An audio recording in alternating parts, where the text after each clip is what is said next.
Americans need to, quote, remember who we are. And former Clinton administration advisor Doug Schoen wants Democrats to do the same thing and remember what the party's values were before the far left takeover. I think he's rusty, but there's also, with Joe Biden, Laura, let's be frank, a history of, let's call it rustiness, inappropriate remarks, rambling. So, there's the not ready for prime time. This is maybe past prime time ready. Look, the Democrats need a moderate. The question is Joe Biden, at a time when the party is, as you say, more diverse, more oriented towards women and minorities, going to go for a man who'll be, I guess, 78 at the end of the campaign? Doesn't make a lot of sense, though we don't have anybody else, because the party, for me, has left moderates like Rendell and myself far behind. Interesting. Well, Biden has reportedly told some people that he is running in 2020, but yet to make it official. Well, the time now is about 12 minutes after the top of the hour, and the FAA, as we told you, is facing growing pressure to ground Boeing jets after the deadly crash in Ethiopia. But does Boeing need to be held more accountable? And what about the FAA? Our next guest, an aviation analyst, says that there are several factors that are not being considered. Why was the bank involved in the caging of children and financing the caging of children to begin with? Some bizarre questioning there. And AOC banking on herself while grilling the CEO of Wells Fargo, the outrageous accusation and the stunned response.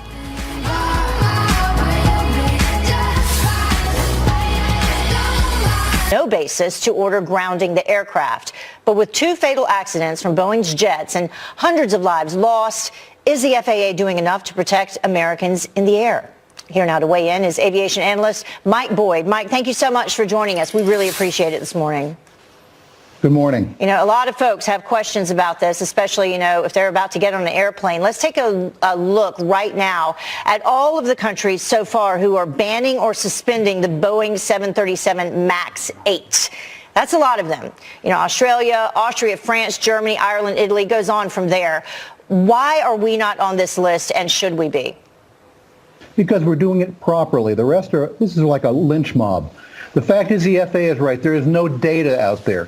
One of the things these people are missing is that in the United States and in Ethiopia, there's one big difference. The airlines themselves. Our airlines are safer. We have lots of data from the 3 airlines that operate the MAX, not just the MAX 8, but the MAX 9 as well, to show that that airplane in operation is operated by pilots that know what they're doing, they're well trained, they're well familiar with the airplane, and there is no systemic problem. I don't care what Mr. Romney says, I don't care what Congress says or what they say in Australia that operates none of these airplanes. There is no systemic reason to ground this airplane. But you have 2 of the planes, 2 fatal crashes. What would you make the connection there then? You also mentioned the airlines. There's a list of about 42 different airlines right now who are also grounding the Boeing 737 MAX 8s. They're running with the crowd. Take a look at Ethiopian, which is an outrage. And nobody wants to bring this up. Ethiopian admits that they had a co-pilot with 200 hours. That's a student pilot in the cockpit. I wouldn't trust that airline for safety to fly to the moon, let alone to take my family on. You take a look at Lion Air. That was a pariah. You got to look at more than just the airplane. How was the airplane maintained? How was the airplane managed? Take a look at the records of the 8 and 9 MAX airplane. And if you take a look at the U.S., we have those records. And the FAA has them. The rest of the world, it's all, it might be dangerous. We better ground it. I think the U.S. FAA right now is doing the right thing, despite world opinion. This is the statement from Boeing on their safety record, since you mentioned that. And they say safety is Boeing's #1 priority. We have full confidence in the safety of the 737 MAX. The United States Federal Aviation Administration is not mandating any further action at this time. And based on the information currently available, we do not have any basis to issue new guidance to operators. How do you know when you're getting on a flight if you are on one of these planes?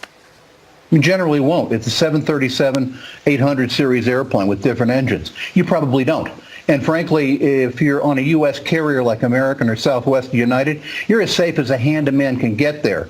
So I think we need to deal with facts here, not innuendo or political nonsense like's going on in Congress. Would you trust your family getting on board one of these planes right now? On American, on any U.S. carrier operating a MAX airplane, yes, I would. But keep in mind, take a look at the carriers that are involved in these crashes. And we have to look at more than just the name of the airplane, but also the operator of it, how they were doing. We have no data whatsoever on the track record necessarily of the MAX operation at Ethiopian. Until we do, this is nothing more than a witch hunt. All right. Well, let's hope there's not another fatal crash, and let's hope that you're correct. Mike Boyd, thank you so much for joining us. We appreciate your insight. My honor. Thank you. All right. Well, the time now is about 20 minutes after the top of the hour, and these raging flames not fierce enough to stop this guy. No way his desperate dash into this burning house to save one precious thing. I have to be honest. We may have, well, he may have embellished, lied a bit on our application. Oh, perhaps an unfortunate scene there. From Full House to the Big House, social media erupting after Aunt Becky's charged in that massive college scam.